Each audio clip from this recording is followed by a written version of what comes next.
ओम सभी को नमस्ते। मंत्रोच्चारण। ओम सहना भवतु सहनौ भुनक्तु सह वीर्यं करवावहै तेजस्विनावधीतमस्तु मा विद्विषावहै। ओम शांति शांति शांति। सांख्य दर्शन की कक्षा संख्या 16 है। प्रथम अध्याय के 43वें सूत्र तक हमने विचार किया है। जीवात्मा के बंधनों के पीछे क्या क्या कारण हैं, इस पर चर्चा हो रही है।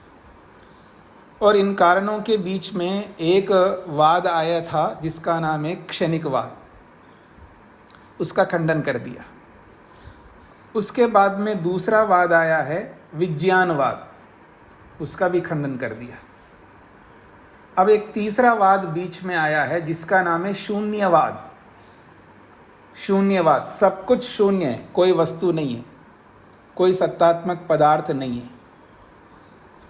पृष्ठ संख्या है 44, सूत्र संख्या है 44। शून्यवाद उत्थाप्यते। अब शून्यवाद को प्रस्तुत किया जाता है। शून्यवाद क्या होता है? सूत्र है शून्यम तत्वम भावो विनश्यति वस्तुधर्मत्वात् विनाशस्य। शून्यम तत्वम भावो विनश्यति वस्तुधर्मत्वात् विनाशस्य। भाष्यकार कहते हैं शून्यम खलु तत्वम वस्तु तत्वम। खलु का अर्थ होता है निश्चित रूप से। तत्वम, तत्वम का अर्थ है वस्तु तत्वम, यानी वस्तु का स्वरूप। जो भी वस्तु के स्वरूप को हम मानते हैं, ये एक वस्तु है, किसी भी प्रकार की वस्तु हो। तो वस्तु तत्वम, कोई भी वस्तु हो, पर शून्यम, कोई वस्तु तत्व नहीं है, कोई वस्तु ही नहीं है, सब कुछ शून्य है। ये उसका प्रतिपादन है। तो शून्यम खलु तत्वम वस्तु तत्वम। वस्तु तत्वम शून्यम खलु, निश्चित रूप से कोई भी वस्तु नहीं है, सब कुछ शून्य है। कुतः, क्यों शून्य है? कहते हैं भावः विनश्यति। भाव सत्तात्मक पदार्थो विनश्यति। जिसको आप भाव कह रहे हो, जिसकी आप सत्ता बता रहे हो, जिसको आप वस्तु कह रहे हो, वो विनश्यति, वो तो नष्ट हो जाती है। कोई वस्तु रहती नहीं है। जिसको आप वस्तु कह रहे हो तो विनश्यति, वो नष्ट हो जाती है। क्यों? कहते हैं वस्तु धर्मत्वाद विनाशस्य। क्योंकि विनाश ही वस्तु का धर्म है। कोई भी वस्तु हो जिसको आप वस्तु कह रहे हैं, वास्तव में हम उसको शून्य कह रहे हैं। क्यों? विनाशस्य वस्तु धर्मत्वाद। विनाश जो है वस्तु का स्वरूप है, ये वस्तु का धर्म है। उसको तो विनाश ही होना है, उसको तो समाप्त होना है। जब सब कुछ समाप्त होना है तो शून्य ही तो है। ये उसका पक्ष है। विनाश खलु वस्तु धर्म। वस्तु का जो धर्म है, वस्तु का जो स्वभाव है, वो विनाश है। वस्तुनो भावस्य सत्तात्मकस्य पदार्थस्य विनाशो धर्म। जिसको आप सत्तात्मक भावात्मक मान रहे हो, जिसका एग्जिस्टेंस मान रहे हो, जिसकी सत्ता स्वीकार कर रहे हो, उसका तो धर्म ही विनाश होना है, नष्ट होना है। सति विनाशे, जब वस्तु विनष्ट हो जाती है, सति विनाशे, विनाश हो जाने पर शून्यम संपद्यते, सब कुछ शून्यता आ जाती है, कुछ भी नहीं बचता है, सब शून्य है। पुनः बंधकारणस्य तथा मोक्षस्य नाशो भविष्यति। जब सब कुछ शून्य है तो बंधन भी शून्य है और मोक्ष भी शून्य है। तदा बंधकारण अन्वेषणस्य आवश्यकता एव न भवति। जब सब कुछ शून्य है, बंधन भी शून्य है, मोक्ष भी शून्य है, तो फिर बंधन का क्या कारण है? बंधन के कारणों को ढूंढना चाहिए, उसकी गवेषणा अन्वेषणा करनी चाहिए। ये सब व्यर्थ है, उसकी कोई आवश्यकता नहीं है। ये शून्यवादी कह रहा है। ये शून्यवाद का सिद्धांत है। हाँ जी, समझ में आ गया होगा आप सबको शून्यता क्या होती है। अब इसका समाधान किया जा रहा है, उत्तरेति, इसका समाधान किया जाता है। 45वां सूत्र है अपवाद मात्रम अबुद्धानाम। अपवाद मात्रम अबुद्धानाम। अबुद्धानाम अपवाद मात्रम शून्यम तत्वम अथ च भावो विनश्यति इति कथनम खलु प्रलाप मात्रम अज्ञानाम जनानाम।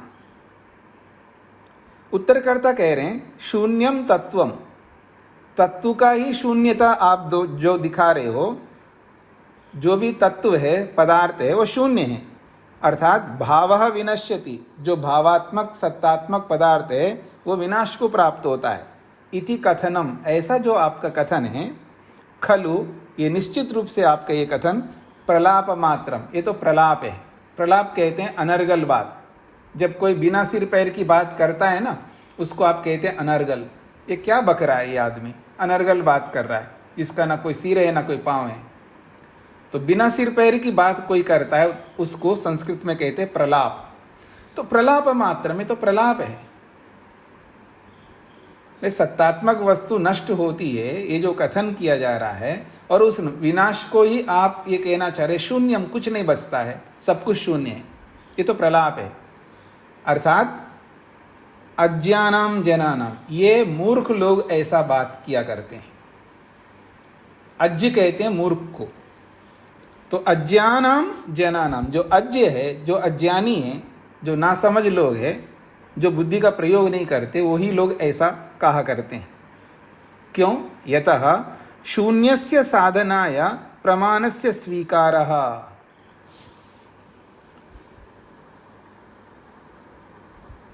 देखिए, जब कभी बातचीत होती है, बातचीत को समझना भी आना चाहिए व्यक्ति को। जो बात हो रही है उस बात को समझना भी आना चाहिए।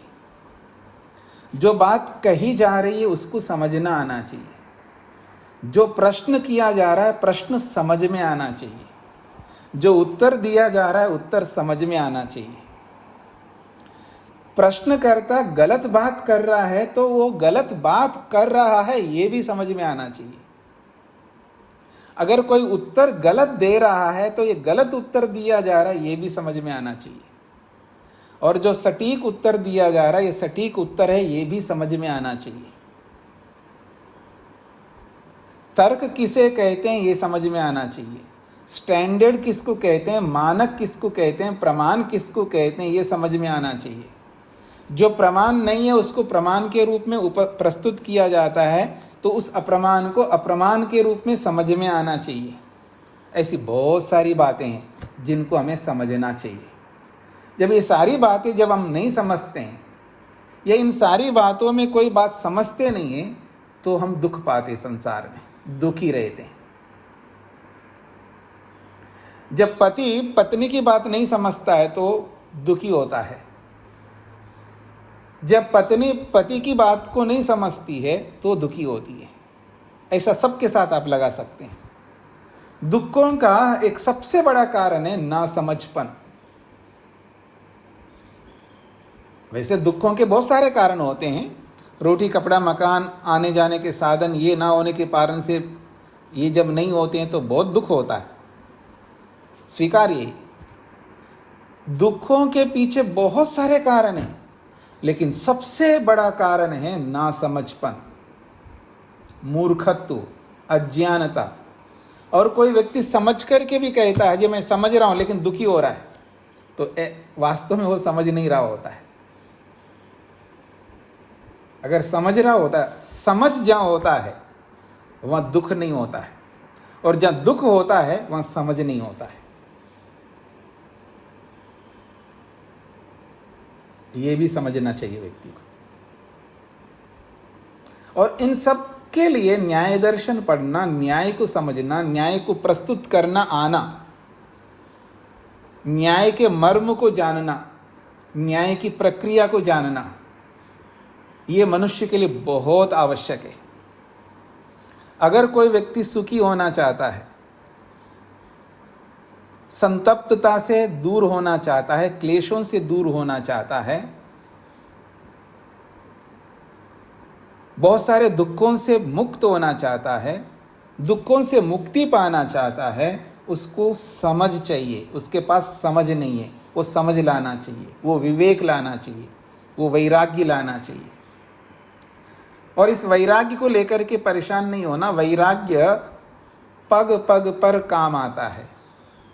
सांसारिक दशा में रहते हुए भी वैराग्य की आवश्यकता है और आध्यात्म मार्ग में चलते समय भी वैराग्य की आवश्यकता। वैराग्य का अर्थ है यथार्थता। जो वस्तु जैसी है उसको वैसा ही जानना, वैसा ही समझना और वैसा ही उसे व्यवहार में लाना, इसी को वैराग्य कहते हैं। और यह सब होना चाहिए व्यक्ति के पास में। और जिसके पास जितना कम वैराग्य होता है उतना अधिक दुखी होता है, और जिसके पास जितना अधिक वैराग्य होता है वो उतना ही कम दुखी होता है। और जिस दिन पूर्ण वैराग्य हो जाता है वो पूर्ण रूप से दुखों से मुक्त हो जाता है। वैराग्य इट मीन्स यथार्थता, वास्तविकता। और इस वास्तविकता को शब्दों में समझ करके मैं समझ चुका हूं और मेरे को बोध हो गया है, अब मुझे समझने की आवश्यकता नहीं है, इस दंभ में, इस अहंकार में जो रहता है वो सबसे ज्यादा दुखी होता है।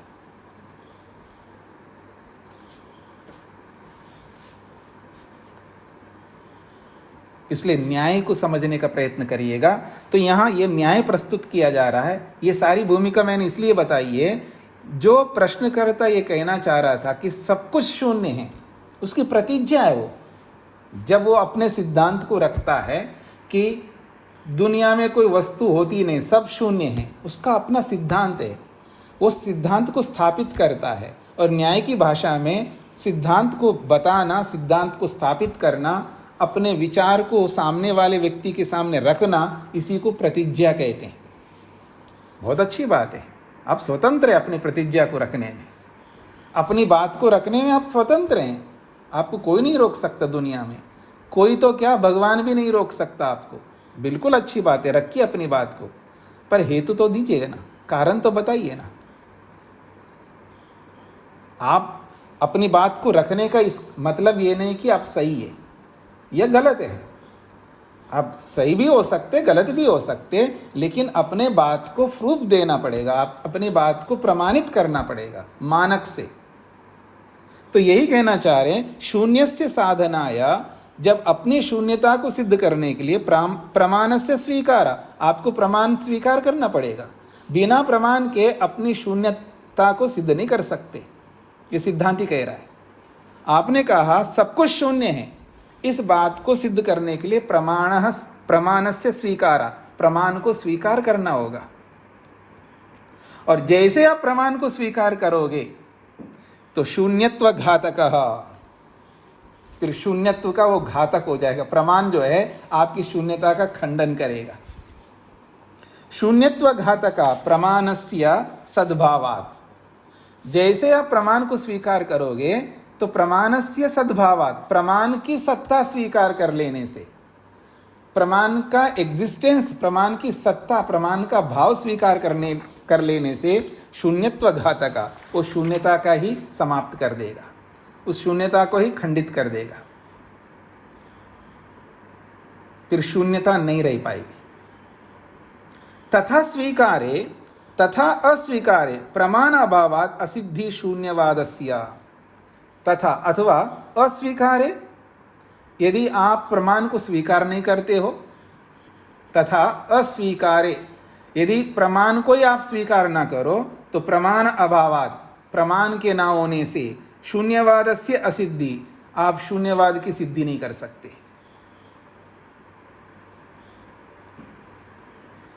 आपने कह दिया इसका मतलब वो सही हो जरूरी नहीं है, आपको सिद्ध करना पड़ता है।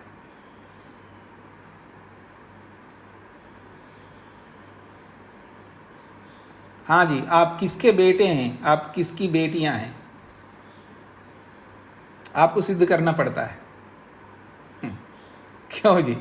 आपको सिद्ध करना, ये मेरी माँ, यही मेरी माँ है, ये सिद्ध करना पड़ेगा आपको। यही मेरे पिता है, यही मेरी पत्नी है, यही मेरे पति है, यही मेरे गुरु है, यही मेरे शिष्य, आपको सिद्ध करना पड़ेगा। बिना प्रमाण के आप जी नहीं सकते। आपने शून्यता को प्रस्तुत किया है, सब कुछ शून्य है, ठीक है, अच्छी बात है, बताने में कोई आपत्ति नहीं है, आप अपनी बात रख सकते हैं, लेकिन अपनी बात को सिद्ध करने के लिए प्रमाण लाना होगा। और प्रमाण को स्वीकार करते ही प्रमाण की सत्ता सिद्ध हो जाएगी, और प्रमाण की सत्ता सिद्ध हो जाते ही शून्यता नहीं रहेगी, शून्यता खंडन हो जाएगा। और अगर आप प्रमाण नहीं बताओगे, बिना प्रमाण के आपके पक्ष को सिद्ध नहीं कर पाओगे। ये बात कही यहाँ पर। शून्यस्य साधनाय भावो विनश्यति इति कथने प्रथमं भावं स्वीकृत्य एव पश्चात् तस्य विनाशो दर्शितः।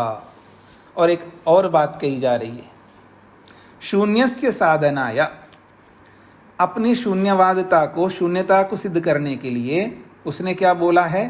भावो विनश्यति, भाव का विनाश होता है, यानी पदार्थ का विनाश होता है। ये जो कथन है ना, इस कथन पर ध्यान दीजिएगा। भावः विनश्यति, इसको हिंदी में कहेंगे पदार्थ नष्ट होता है। भाव विनश्यति का मतलब है वस्तु नष्ट होती है, पदार्थ नष्ट होता है। इस वाक्य में क्या है? आपने पहले पदार्थ को माना, फिर नष्ट होता है बोला है।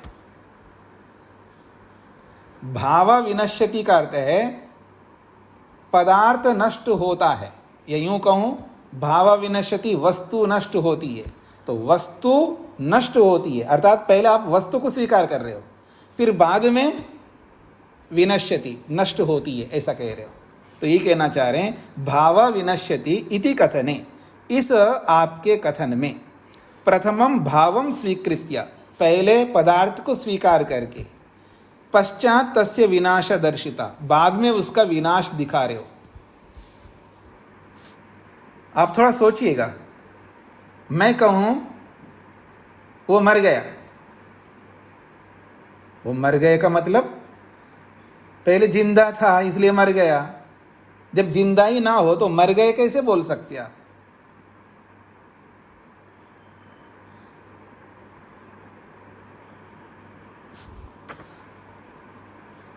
वो समाप्त हो गई, समाप्त हो गई का मतलब, हाँ जी, वो अचार बच गया या समाप्त हो गया? नहीं जी, वो तो कल ही समाप्त हो गया अचार। समाप्त होने का मतलब अचार समाप्त हो गया, अर्थात इसका मतलब है पहले था वो अचार, अब समाप्त हो गया। तो पदार्थ को पहले मान रहे हो, फिर उसके बाद उसका विनाश बोल रहे हो, तो वस्तु की सत्ता को मान करके तो विनाश कर रहे हो आप, और सत्ता ही ना हो तो विनाश का कोई प्रश्न ही नहीं उठेगा। विनाश उसी का होता है जिसकी सत्ता होती है, जो विद्यमान होता है, और कोई वस्तु है ही नहीं है तो उसका विनाश बोलने का कोई मतलब ही नहीं है। तो कहना चाह रहे हैं यहां पर भाव विनश्यति इति कथने, इस कथन में प्रथमम भावम स्वीकृत्य, पहले पदार्थ को स्वीकार करके, पश्चात तस्य विनाश दर्शिता, बाद में उसका विनाश दिखाया है। विनाशोपि न कस्यचित् सर्वथा अभावो भवति। अब उसका अगला स्टेप बताया जा रहा है। भले आदमी जिसको आप विनाश बोल रहे हो, नष्ट हो गया बोल रहे हो, समाप्त हो गया बोल रहे हो, ये केवल दिखाई ना देना ही समाप्त है। विनाश का अर्थ है जो दिखाई नहीं देता।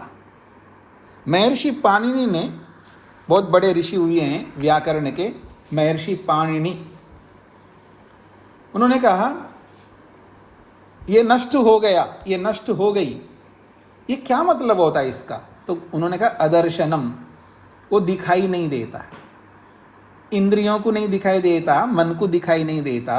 हाँ, आपके जो भी सेंसेस है जिससे आप ज्ञान ग्रहण करते हो, उनसे वो दिखाई नहीं दे रही है वो वस्तु। तो दिखाई ना देना, अदर्शन होना ही विनाश है। वास्तव में कोई विनाश नहीं होता। अगर कोई वस्तु है वो विनाश नहीं हो सकता। फिर भी हम बोलते हैं नष्ट हो गई, इसका मतलब है अब वो दिखाई नहीं दे रही है। बस इतना ही इसका अर्थ होता है। यही कहना चाह रहे हैं, विनाशो अपि, जिसको आप विनाश कह रहे हो, न कस्यचित् सर्वथा अभाव भवति। विनाश का मतलब है किसी भी वस्तु का सर्वथा अभाव, विनाश नहीं होता है। फिर क्या होता है? पुनः निरवयवस्य आत्मनस्तु न विनाशः संभवः। और जिसको आप विनाश बोलते हो वो तो सावयव पदार्थ का निरवयव के रूप में, सावयव पदार्थ अवयवों के रूप में बदलना होता है। जैसे घड़ा नष्ट हो गया, मतलब वो इकट्ठा था, अनेक अवयव एकत्रित होकर के एक शेप में, एक आकृति में आपको दिखाई दे रहा था। तो कोई भी वस्तु हम देख रहे हैं अपनी आंखों से, सारी सृष्टि को देख रहे हैं, पूरे संसार को देख रहे हैं, इसको हम संघात कहते हैं दार्शनिक भाषा में। संघात का मतलब है अनेक अवयव मिलकर के इकाई के रूप में, एक व्यक्ति के रूप में दिखाई देता है, उसको संघात कहते हैं। जब उसका विनाश जब हम बोलते हैं तो जो संघात के रूप में था अब वो संघात नहीं रहा, अब वो अवयवों में परिवर्तित हो गया। वो अलग अलग पार्ट्स, उसके अलग अलग एटम अलग अलग हो गए। उस इकाई के एटम जो है, उसके जो अणु है, परमाणु है, वो सब अलग अलग हो गए। इसी को विनाश कहते हैं। पर अलग होकर के वो रहते हैं, उसकी सत्ता रहती है। बस इतनी सी बात है, क्योंकि वो सूक्ष्म होने से वो दिखाई नहीं देता। बस इतनी सी बात है। और दूसरी बात, जिस आत्मा को लेकर के हम चल रहे हैं, तो पुनः निरवय वस्तु आत्मना, और आत्मा तो निरवय है, जीवात्मा तो निरवय, उसमें तो अवयव भी नहीं है। एकमात्र आत्मा है, वो एक इकाई है, उसके अंदर कोई अवयव नहीं है। आत्मा में एक ही है, आत्मा एक है, उसमें सारे अनेक अवयव मिलकर के एक आत्मा हो गया हो, ऐसा नहीं है। और जो एक ही होता है उसको निरवयव कहते हैं, अर्थात उसके अंदर अवयव नहीं है, वो एक है। न विनाश संभव, और ऐसे पदार्थ का विनाश तो संभव ही नहीं है।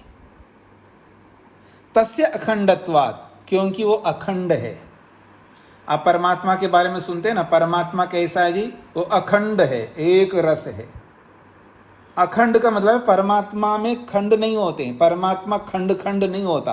परमात्मा के पार्ट्स टूट करके अलग अलग हो गए और वो खंडित हो गया, उसके खंड हो गए, ऐसा नहीं होता, इसलिए उसको अखंड कहते हैं। और साथ में एक रस कहते हैं। एक रस का मतलब एक जैसा रहता है।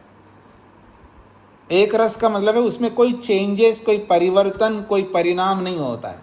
वो एज इट इज, जैसा है वैसा है, सेम टू सेम रहता है। जैसे परमात्मा अखंड है, ऐसे जीवात्मा भी अखंड है। जैसे परमात्मा एक रस है, ऐसे जीवात्मा भी एक रस है। पर अंतर इतना है, वो परमात्मा है, वो सर्वव्यापक है, वो सर्वव्यापक के रूप में अखंड है, और जीवात्मा एकदेशी है, बहुत छोटा सा है, वो बहुत छोटे से के रूप में ही अखंड है। और जैसा जीवात्मा है वैसा ही एक रस रहता है, उसमें भी कोई परिवर्तन नहीं होते। जैसे गुण जीवात्मा में वो वैसे ही रहेंगे, उसमें कोई परिवर्तन नहीं होता। चाहे वो शरीर के साथ जुड़े रहे, ये शरीर से अलग रहे, जैसा रहता है वैसा रहेगा। बस अंतर ये है कि जब शरीर के साथ जुड़ता है, स्थूल शरीर के साथ, सूक्ष्म शरीर के साथ, तो जैसे सूक्ष्म शरीर जुड़ता है, स्थूल शरीर जुड़ता है, तो उसका मन जो है उस आत्मा को नचाता है। जैसे एक मदारी बंदर को नचाता है ना, एक मदारी बंदर को नचाता है, ऐसे ही यहाँ जो मन है वो मदारी बन करके और जीवात्मा रूपी बंदर को नचाता है। और यहाँ समस्या ये है कि लोक में जो मदारी होता है वो चेतन होता है, और नाचने वाला बंदर भी चेतन होता है। एक चेतन को नचाता है, जैसे आप लोग नचाते एक दूसरे को। क्यों जी? आप लोग भी नचाते होंगे ना दूसरों को। हाँ, कोई पति को नचाते होंगे, कोई पत्नी को, कोई बेटे को, कोई नौकर को, किसी को तो नचाते ही होंगे आप लोग। और नचाने में मनुष्य जितना एक्सपर्ट और कोई नहीं हो सकता। नचाने का मेरा मतलब गलत अर्थ में मत लेना, काम करवाते हो ना आप उनसे, अपना मतलब सिद्ध करवाते हैं ना। क्यों जी? अपना स्वार्थ सिद्ध करते हैं हम लोग एक दूसरे से, अच्छे अर्थ में बोल रहा हूं मैं, क्योंकि आत्मा का स्वरूप ही है स्वार्थ सिद्ध करना है, इससे वो कभी दूर नहीं हो सकता। तो हम अपने स्वार्थ के लिए दूसरों को नचाते हैं, लेकिन एक चेतन होकर के एक चेतन को नचाना बहुत सरल है, लेकिन एक चेतन होकर के एक जड़ को नचा के दिखाओ आप, तब मैं मानूंगा कि आप कुछ है। आप चेतनों को कितने ही लोगों को नचा सकते हो, पूरी दुनिया को नचा सकते हो, मेरे कोई आपत्ति नहीं है, क्योंकि आपके अंदर वो एबिलिटी, वो सामर्थ्य, वो ज्ञान विज्ञान सब कुछ है दूसरों को नचाने में। लेकिन मैं ये चाहता हूं कि आप एक चेतन होकर के एक जड़ पदार्थ को नचाओ, वो भी जड़ पदार्थ जो दिखाई नहीं देता, जिसको आप मन कहते हो। आप अपने मन को नचा करके दिखाओ, आप स्वयं मदारी बनो और बंदर बना दो मन को और उसको नचा दो। जैसा आप आदेश करो आपका मन वैसा ही करे, आपके आदेश के विपरीत मन कुछ ना करे, तब मैं मानूंगा आप बहुत एक्सपर्ट है, कुशल है अपने मन को नचाने में।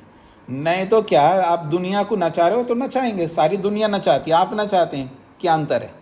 आप में उनमें कोई अंतर नहीं है। यदि आप कुछ है, आपका कुछ अस्तित्व है, आप अपने आप को समझते हैं कि मैं कुछ हूं, आप दूसरे लोगों को बोलते हो ना, मोटिवेट करते हो ना, बच्चों को, आप जो हताश होते हैं, निराश होते हैं, आप स्पेशल हो, आप ये हो, आप वो हो, आप बहुत बड़े स्पेशल हो, आप दूसरों को मोटिवेट करते हो ना।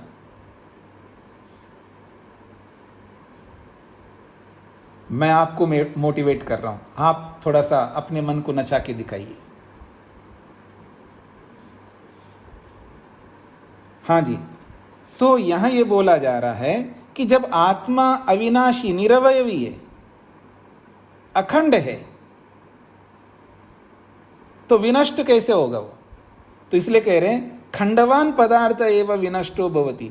जो खंड वाला पदार्थ है, जो टुकड़ों वाला है, जिसके टुकड़े हो सकते हैं, वही विनष्ट होता है, अर्थात वही खंड खंड होता है।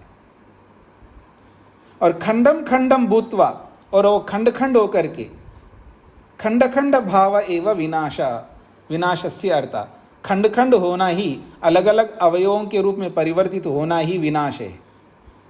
पुनः खंडानाम सत्ता सद्भावात न शून्यमिति। जब खंडों की सत्ता है, अवयवों की सत्ता है, फिर शून्यता कहाँ से आ जाएगी? सब कुछ शून्य है, ये नहीं हो सकता। शून्य का अर्थ ही होता है कि कुछ ना होना। शून्यता अभाव को सिद्ध करती है, ये तो अभाव नहीं है, तो भाव सिद्ध हो रहा है। इस विनाश में भाव सिद्ध हो रहा है, अवयवों की सिद्धि हो रही है। और आज का जो साइंस ये कहता है कोई भी वस्तु नष्ट नहीं होती है,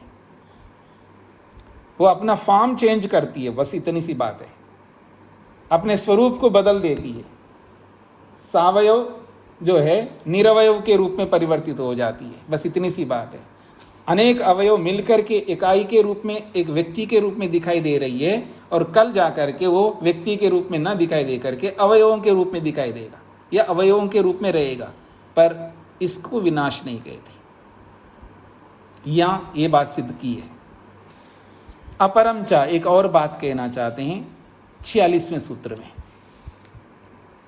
उभय पक्ष समान क्षेमत्वाद अयमपि।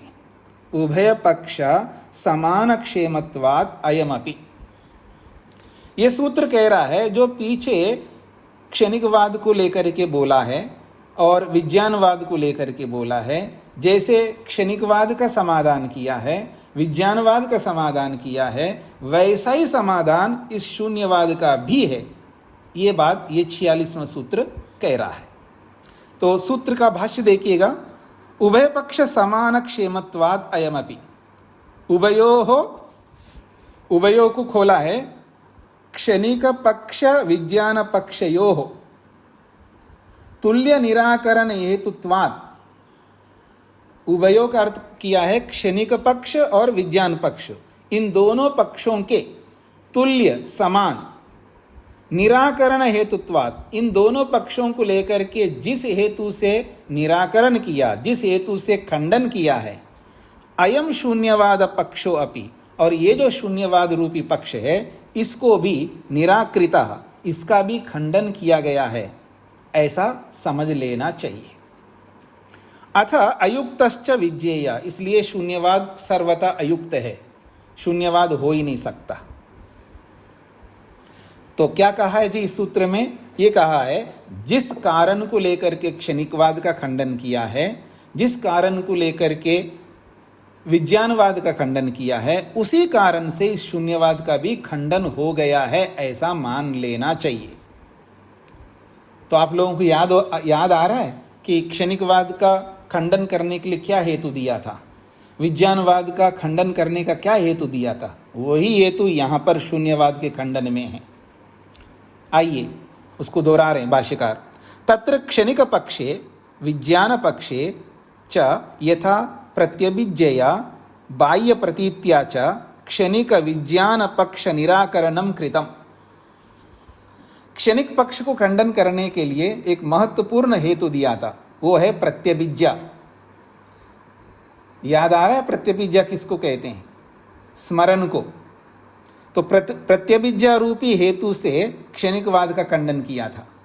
फिर कहा विज्ञान पक्षे, जो विज्ञानवाद का खंडन किया था वो है बाह्य प्रतीत्या, बाहर वस्तुओं की प्रतीति हो रही है, बाहर वस्तु है, सब कुछ विज्ञान नहीं है, साक्षात हमें अनुभूति हो रही है, वस्तु है, तो बाह्य पदार्थों की प्रतीति से उसका खंडन किया था। तो क्षणिक विज्ञान पक्ष निराकरणम कृतम, इन दो हेतुओं को लेकर के, प्रत्यभिज्ञा और बाह्य प्रतीति, इन दोनों हेतुओं को लेकर के क्षणिकवाद और विज्ञानवाद का निराकरण, उसका खंडन किया है। तथैव, ठीक उसी प्रकार से प्रत्यभिज्ञा प्रतीतिभ्याम शून्यवादस्यापि निराकरणम भवति इति विज्ञेयम्। उसी प्रत्यभिज्ञा और उसी प्रतीति, इन दो हेतुओं से इस शून्यवाद का भी खंडन होता है, ऐसा समझ लेना चाहिए। तो शून्यता, सब कुछ शून्य है, कोई वस्तु ही नहीं है। जब वस्तु ही नहीं है तो आपको याद क्यों आ रहा है जी? ये प्रत्यभिज्ञा क्यों हो रही है आपको? जब कोई वस्तु नहीं है, सब शून्य है, तो क्यों याद कर रहे हो अपने दादाजी को? कोई वस्तु होती ही नहीं है, दादा रूपी वस्तु है ही नहीं है, फिर भी आप स्मरण कर रहे हो। ये प्रत्यभिज्ञा बता रही है, ये स्मरण बता रहा है कि वो वस्तु था, उसका अस्तित्व था, बस केवल आपके सामने नहीं है वो वस्तु। अभी कोई लेटेस्ट कोई शरीर छोड़ करके गया हो, आपके निकट के या आपके पहचान का, जो भी कोई हो सकता है, इसमें कोई बड़ी बात नहीं है।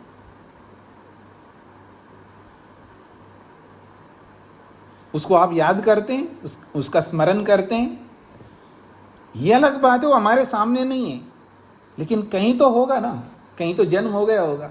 अभी अभी मर गया तो किसी के घर में होगा, और मर कर के साल भर से ज़्यादा हो गए तो पैदा भी हो गया होगा, फिर हमारे सामने नहीं है।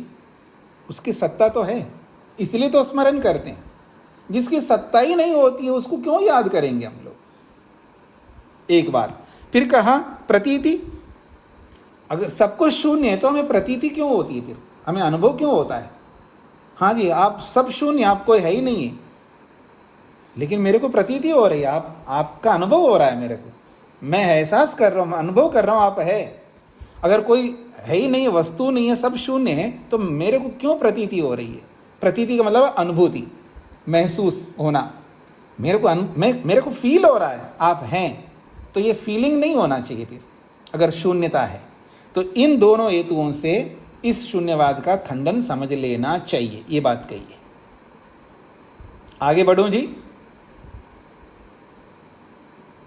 अच्छा, और एक बात, 47वां सूत्र, इसी बात को समझाने के लिए, शून्यवाद के खंडन के लिए 47वां सूत्र है, अपुरुषार्थत्वम उभयथा।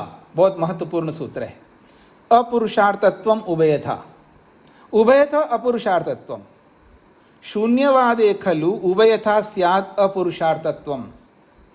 अगर शून्यवाद को आप मान लोगे तो निश्चित रूप से अपुरुषार्थता होगी, फिर हमारा पुरुषार्थ करना व्यर्थ हो जाएगा। शून्यवादे खलु, शून्यवाद को मानने पर उभयता दोनों ही प्रकार से, किसी भी एंगल से स्यात् अपुरुषार्थत्वम, अपुरुषार्थता बनी रहेगी। तत्र स्वस्य आत्मना शून्यत्वाय, स्वस्य आत्मना शून्यत्वाय अभावाय को यतेता। हाँ जी, मेरी आत्मा, आत्मा तो है ही नहीं मेरी, वो तो शून्यता है, तो मेरी शून्य आत्मा के लिए क्यों मैं परेशान हो रहा हूँ, क्यों मेहनत करूँ जी? क्यों जी? आप मेहनत कर रहे हैं ना कुछ मुक्ति के लिए, आप लोग मुक्ति के लिए कुछ मेहनत कर रहे हैं ना, आप तो शून्य है, फिर काय को मेहनत कर रहे हो? व्यर्थ है आपका मेहनत, आपका पुरुषार्थ करना व्यर्थ हो जाएगा, ये कहना चाह रहे हैं। तथा शून्य रूपाय मोक्षाय अपि कथम शास्त्रोपदेश स्यात्। जब मोक्ष होता ही नहीं है, मोक्ष भी शून्य है, तो उस मोक्ष रूपी शून्य के लिए शास्त्रों का उपदेश क्यों हो रहा है? देखो ये शास्त्र ही ना, जिस सांख्य दर्शन को हम पढ़ रहे हैं ये शास्त्र है। तो जब मोक्ष भी नहीं होता है, शून्य है सब कुछ, तो शून्य रूपी मोक्ष के लिए ये सांख्य दर्शन रूपी शास्त्र क्यों उपदेश कर रहा है? हाँ जी, आपको तीनों प्रकार के दुखों को मुक्त दूर करना है, आध्यात्मिक दुख से मुक्त होना है, आदि भौतिक दुख से मुक्त होना है, और आदि दैविक दुख से आपको मुक्त होना है। क्यों रोगी होकर के दुखी हो रहे हो जी? क्यों परेशान हो रहे हो जी? कितने आध्यात्मिक दुख आपके अंदर है, आपके जीवन में? आपका ही शरीर आपको दुख दे रहा है, आपका ही मन आपको दुख दे रहा है, आपकी बुद्धि आपको दुख दे रही है। हाँ, आप अपने आप में बहुत दुखी हो रहे हो, ये आध्यात्मिक दुख से दुखी हो रहे हो आप, और दूसरे लोग बहुत दुख दे रहे हैं आपको, सास दे रही है, बहू दे रही है, बच्चे दे रहे हैं, पड़ोसी दे रहे हैं, हाँ, मित्र साथी दे रहे हैं, मैं भी देता रहता हूँ दुख, ये सब दुख दे रहे हैं आपको। ये आदि भौतिक दुख से क्यों परेशान हो रहे हैं आप लोग?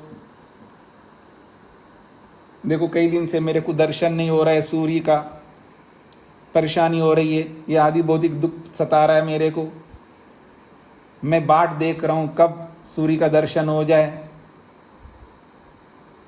तो आदि दैविक दुख से परेशान हो रहे हैं हम लोग।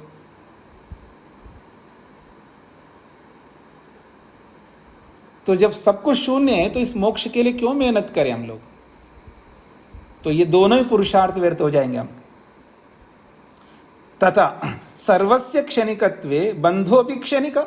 जब सब कुछ क्षणिक है, चलो शून्यवाद को हम हटाते थोड़ी देर के लिए, अब क्षणिक समझ लेते हैं, सब कुछ क्षणिक है। तो तथा सर्वस्य क्षणिकत्वे, जब सब कुछ क्षणिक है तो बंधो भी क्षणिक, बंधन भी क्षणिक है, मोक्षो भी क्षणिक, मोक्ष भी क्षणिक है। तथा क्षणिकस्य बंधस्य निवृत्त्यर्थः कृतः पुरुषार्थो अपुरुषार्थः। जब बंधन क्षणिक है तो ऐसे क्षणिक बंधन के लिए जो भी आप पुरुषार्थ कर रहे हो वो व्यर्थ हो जाएगा, फिर उसको पुरुषार्थ नहीं करेंगे, अपुरुषार्थ कहा जाएगा। फिर कह रहे नहीं पुरुषार्थ क्षणे बंधो अवतिष्ठते। और जैसे आप पुरुषार्थ करने लगो तब तक बंधन ही समाप्त हो गया आपका, क्योंकि क्षणिक है। मोक्षस्य अपि क्षणिकत्वात्, और मोक्ष भी क्षणिक होने से तदर्थ कृत पुरुषार्थो अपुरुषार्थो भवेत्, और उस मोक्ष के लिए किया गया पुरुषार्थ जो है वो भी अपुरुषार्थ माना जाएगा। क्षणांतरे अस्थिरत्वात्, क्योंकि बाद के क्षण में तो मोक्ष रहेगा ही नहीं। क्यों पढ़ रहे हैं जी आप लोग? व्यर्थ पढ़ रहे हैं आप लोग, कोई पढ़ने की कोई आवश्यकता नहीं आपको, क्योंकि मोक्ष तो होता ही नहीं, वो तो क्षणिक है। ये टाइम देना व्यर्थ है, आप बिना मतलब का टाइम दे रहे हो, सब व्यर्थ हो जाएगा। इसलिए ये बिना सिर पैर की बातों में ना लगे रहे हम लोग, और ये क्षणिकवाद हो या विज्ञानवाद हो या शून्यवाद हो, ये सब व्यर्थ है। ये इसका सार है। तो आगे बढ़ते हैं जी हम लोग। अब इस क्षणिकवाद को, विज्ञानवाद को, शून्यवाद को हटा करके अब एक नया वाद उपस्थित कर रहा, अर्थात बंधन का क्या कारण हो सकता। प्रश्न तो यही चल रहा है, जीवात्मा के बंधन के पीछे क्या कारण है? ऐसा क्या कारण है जो कारण जीवात्मा को बांधता है, बंधन में डालता है? क्यों जी आपके मन में नहीं आता है कि आखिर मैं शरीर में आधा क्यों रह रहा हूँ इस शरीर में? कभी आप सोचते नहीं क्या? कभी आपको परेशानी नहीं होती इससे? अगर नहीं होती है तो आप नॉर्मल नहीं है, एबनॉर्मल मानूंगा मैं। क्यों जी? आप नॉर्मल पर्सन नहीं होंगे। फिर आपको बुरा लग रहा है तो बिल्कुल लगना चाहिए, बुरा लगे इसलिए तो बोल रहा हूं मैं ये नहीं कहूँगा आप आज बुरा तो नहीं लग रहा है, ऐसा कभी नहीं कहूँगा मैं। आपको बुरा ही लगना चाहिए इसलिए बोलता हूं मैं। हाँ जी, गति निमित्तो बंधः स्यात्। अब एक अलग कारण ले आए, कह रहे गति निमित्तो बंधः स्यात् इति पक्षम उत्थाप्य निराकरोति सूत्रद्वयेन। अब कहते हैं गति निमित्तः बंधः स्यात्, ये जो गति है ये ही बंधन का कारण है, गति बांधती है हमको। इति पक्षम उत्थाप्य, इस पक्ष को उठा करके निराकरोति, इसका भी खंडन करता है सूत्रकार दो सूत्रों के माध्यम से। सूत्रद्वयेन दो सूत्रों के माध्यम से गति रूपी कारण को, बंधन को बताने वाला गति रूपी कारण है, इस पक्ष को उठा करके उसका खंडन किया जाता है। न गति विशेषात् निष्क्रियस्य तदसंभवात्, न गति विशेषात्, तो गति विशेष से बंधन होता है ऐसा अगर कोई कहे तो ना, विशेष गति से कोई बंधन नहीं होता है। क्यों? निष्क्रियस्य तदसंभवात्, क्योंकि आत्मा निष्क्रिय है तो आत्मा में गति संभव ही नहीं है, ये कहना चाह रहे हैं। इसको हम भाष्य के माध्यम से विस्तार से समझने का प्रयत्न करते हैं। एतयो सूत्रयो एकवाक्यता अस्ति, इन दो सूत्रों में एक रूपता है। गति विशेषात् आत्मनो बंधः स्यात्, गति विशेष के कारण से आत्मा का बंधन हो सकता है। अब यहां गति से क्या गति ले रहे हैं भाष्यकार? अधमगत्या लोके बंधम आपनोति जनः इत्यपि न, अधम गति के कारण से जीवात्मा इस लोक में बंध जाता है, ऐसा भी नहीं है। यतः, क्योंकि निष्क्रियस्य आत्मनो गति असंभवात्, निष्क्रिय आत्मा में गति संभव ना होने से। तो अब यहां भाष्यकार ने अधम गति बोल करके, अधम गति, मध्यम गति, उत्कृष्ट गति, ऐसा तीन गतियां होती है। आप लोग भी लोक में बोलते ये तो अब तुम अधम गति को प्राप्त करोगे, मतलब थोड़ा सा शास्त्रों को समझने वाले, थोड़ा धर्म कर्म में रहने वाले इन शब्दों का प्रयोग करते हैं। आप लोग सुने होंगे दुर्गति को प्राप्त करोगे, देखना देखना आप, हाँ जो ऐसा कर रहे हो ना तुम दुर्गति को प्राप्त करोगे, ऐसे उनको बोलते हैं। उसी दुर्गति को यहाँ अधम गति बोला है।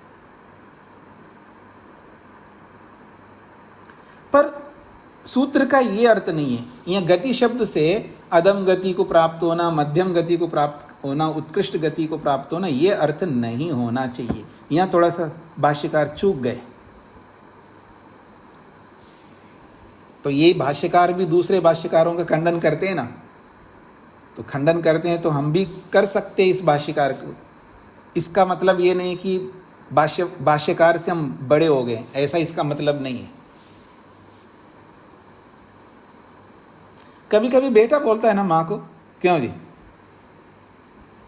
कभी कभी बेटा बोलता है माँ को, बेटा बेटी जो भी बच्चे बोलते हैं, बेटा टीवी मत देखना, तो बेटा क्या बोलता, माँ आप भी तो देखते हो ना, बोलता है ना। मतलब वो कहना ये चाहता है कि आप भी तो गलत करते हो ना।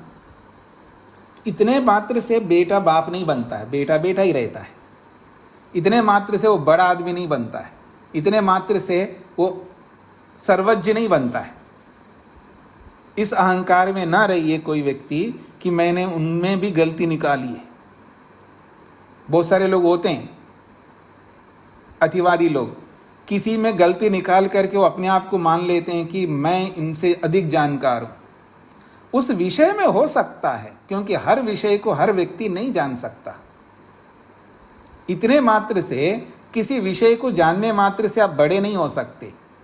बड़े कौन होता है जी? जो मूर्खता को दूर करता है वो बड़ा होता है, जो दुखों को दूर करता है वो बड़ा होता है, जो स्ट्रेस को, टेंशन को दूर करता है वो बड़ा होता है, जो क्लेशों को दूर करता है वो बड़ा होता है, जो मुसीबतों का समाधान करता है वो बड़ा होता है। या मैं एक शब्द में कहूं, जो दुखों को कोसों दूर रखता है वो बड़ा होता है। ये अध्यात्म में बड़प्पन इस विषय में है। हाँ, आप लौकिक दृष्टि से पैसे वाले को बड़े मानते होंगे, या अलग अलग विषयों को जानने वालों को आप बड़े मानते होंगे, उनके बड़े होने में हमें कोई आपत्ति नहीं, वो भी होंगे बड़े, पर ऐसे बड़े होने से जीवन का समाधान नहीं होगा, क्लेश दूर नहीं होंगे, दुख दूर नहीं होंगे। तो इसलिए यहाँ कहा जा रहा है, ये जो अधम गति को लेकर के बोला है, अधम गति, मध्यम गति, उत्तम गति, ये अर्थ नहीं होना चाहिए। फिर क्या अर्थ होना चाहिए? यहाँ गति से परिणाम, चेंजेस, परिवर्तन, परिणाम कहते हैं संस्कृत में, दर्शन की भाषा में। जैसे जितनी भी जड़ वस्तुएं आप देख रहे हैं, उन सब में परिणाम होता है, उन सब में चेंजेस होते हैं, उन सब में गति होती है, उन सब में क्रिया होती है, आंतरिक क्रिया। मोटा उदाहरण दूंगा, जब आप कुछ भोजन बनाते हैं और उसको आपने खाया नहीं, ऐसे रख दिया, आपने फ्रिज में भी नहीं रखा, बाहर ही रख दिया, एक दिन निकल गया, दूसरे दिन निकल गया, फिर देखना उसको, उसमें परिवर्तन होता है, चेंजेस आता है। सब्जी सब्जी के रूप में रहती है, लेकिन वो खाने योग्य नहीं होती है, क्योंकि उसमें परिवर्तन हो गया। ऐसा जो परिवर्तन है, उसका आंतरिक परिवर्तन जो हो गया, उसको यहाँ गति शब्द से बोला जा रहा है। वो एक सरीखा नहीं रहता। आप किसी भी वस्तु को देखिएगा, किसी भी वस्तु को देखिए, उसमें परिवर्तन हुए बिना नहीं रह सकता। कुछ परिवर्तन हमको दिखाई देते हैं और कुछ परिवर्तन नहीं दिखाई देते। हाँ जी, लॉकर्स खुलवा दो आपके, सबके लॉकर्स, अपना जो भी सोना चांदी जो भी रख रखा है उसको निकाल के देखना, उसमें भी परिवर्तन हुआ होता है। पता नहीं कब शादी हो गई होंगी आपकी, शादी के आभूषण हैं, अब वो लॉकर्स में रखे हुए हैं, इतने साल हो गए हैं, उसमें परिवर्तन नहीं हुआ क्या? सोना अपने रूप में तो रहेगा, लेकिन उसमें चेंज हुआ, उसमें वो जो चमक है ना, वो नहीं रहा, इसलिए ले जाते होंगे ना आप लोग दोबारा चमक दिलवाने के लिए, चमक लाने के लिए, चमकाने के लिए, फिर भी ले जाते हो ना। यही तो परिवर्तन है। कोई ऐसी वस्तु आपको नहीं मिलेगी जिसमें परिवर्तन नहीं होता है। ये जो आंतरिक परिवर्तन हो रहा है, उसमें जो चेंजेस हो रहे हैं, इसको कहते हैं परिणाम।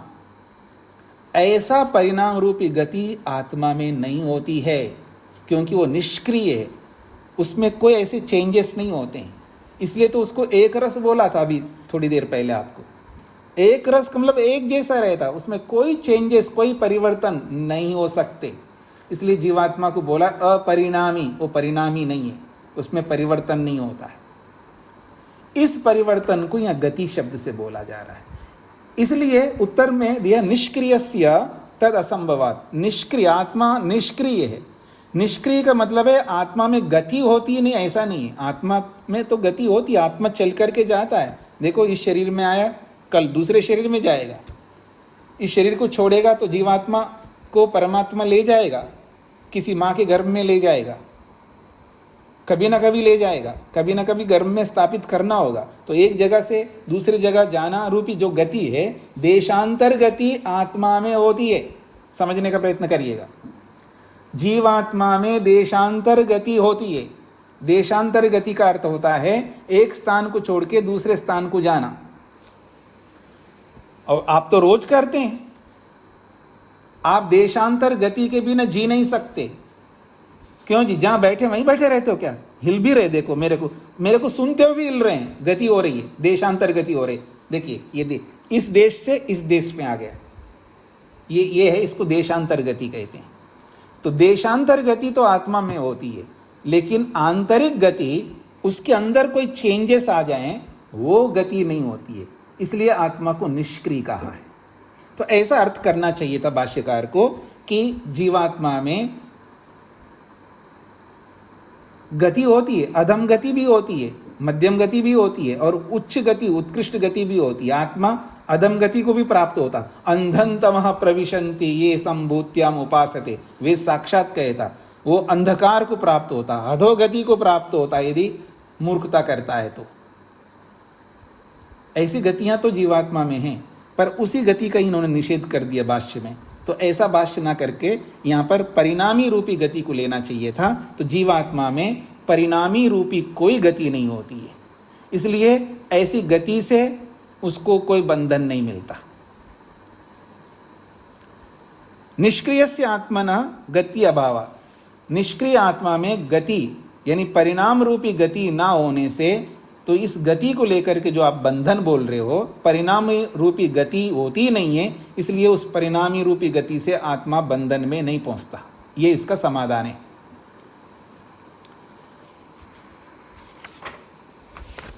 पुनश्च एक और बात कहना चाहते हैं 50वें सूत्र में, मूर्तत्वात् घटादिवत् समान धर्मापत्तौ अपसिद्धान्तः। मूर्तत्वात् घटादिवत् समान धर्मापत्तौ अपसिद्धान्तः। इसी बात को पुष्ट करने के लिए सूत्र है, मूर्तत्वात् घटादिवत् गतेः संभवा खलु वस्तुनो मूर्तत्वात् घटादिवत्। ये जो गति की जो संभावना है ये मूर्त वस्तु में होती है।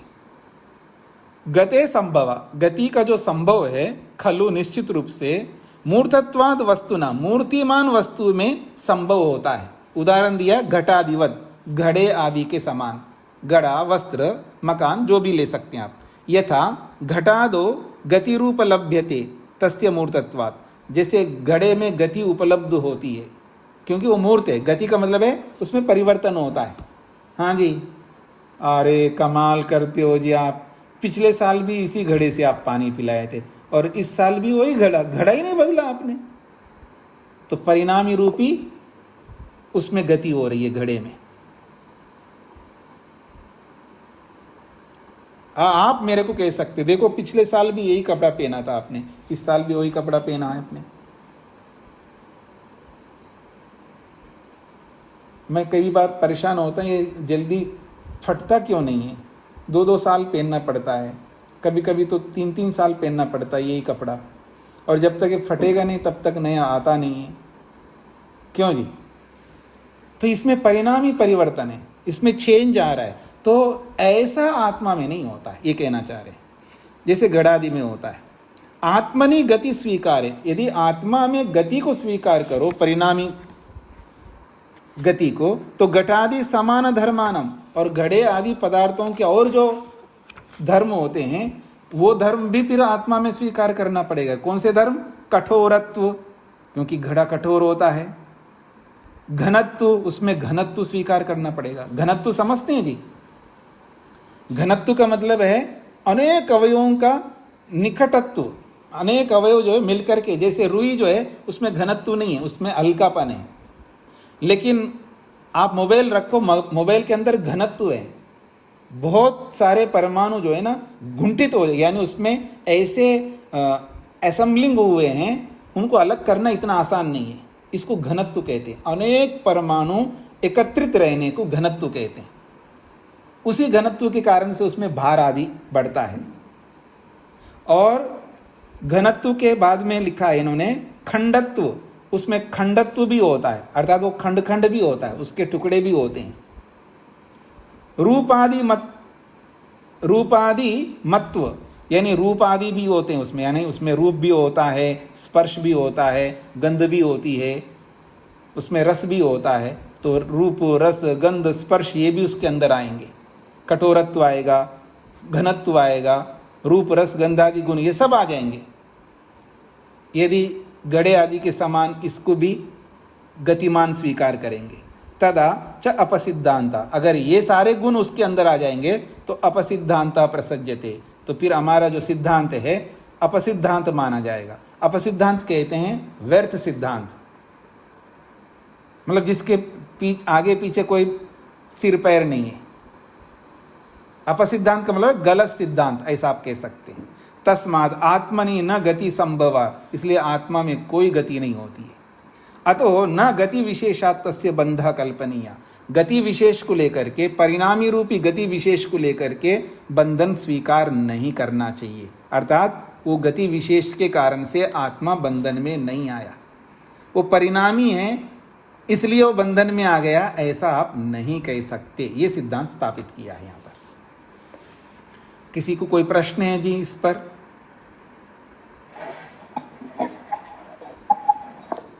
हाँ जी, राजेश्वर जी। जी स्वामी जी नमस्ते जी। पंक्ति में जो प्रसज्यते है उसका अर्थ क्या है?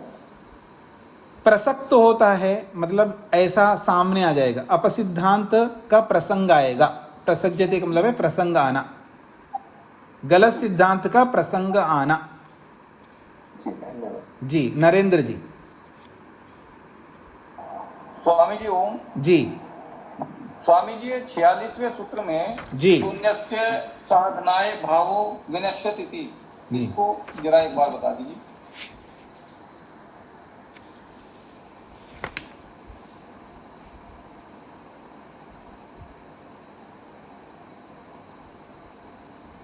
ये 45वें सूत्र में है स्वामी जी। हाँ जी, मैं वही निकाल रहा हूँ एक बार। हाँ जी 45वें में है।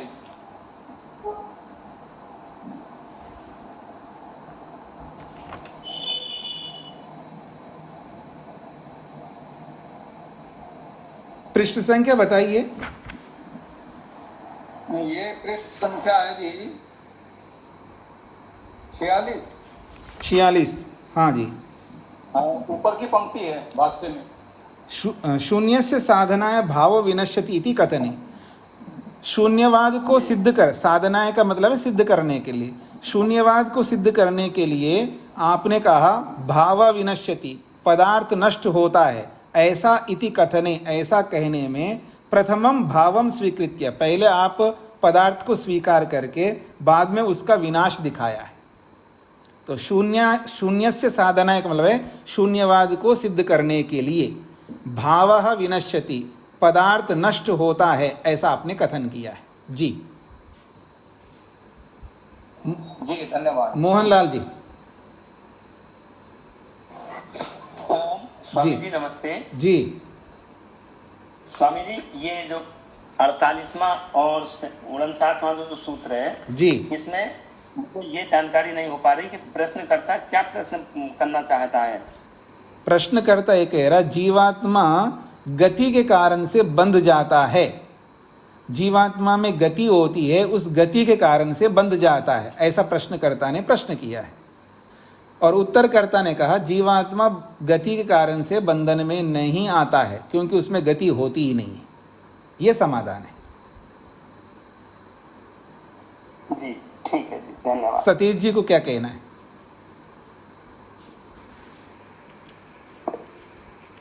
स्वामी जी स्वामी जी 50वें सूत्र में घड़ा और आत्मा के दो उदाहरण से जो भिन्नता प्रस्तुत की है उसे थोड़ा एक बार और समझा दीजिए। उन्होंने ये कहा अगर आत्मा में यानी गति जो होती है वो मूर्त पदार्थों में होती है, जो मूर्त पदार्थ होते हैं उसमें गति होती है, अर्थात परिणामी रूपी गति। और जो मूर्त पदार्थों में परिणामी रूपी गति होती है उसके साथ साथ में मूर्त पदार्थों में और जो गुण होते हैं वो भी गुण फिर आत्मा में मान्य होंगे। अगर जीवात्मा में परिणामी रूपी गति मानोगे तो और पदार्थों में मूर्त तत्व है और जीवात्मा को भी मूर्त मानना पड़ेगा, और पदार्थों में घनत्व भी है तो आत्मा में भी मानना होगा, और पदार्थों में रूप रस गंध आदि गुण होते हैं तो जीवात्मा में भी मानना होगा। ये कहना चाहते हैं। जी बिल्कुल ठीक। वीरेंद्र जी को क्या कहना है? धन्यवाद।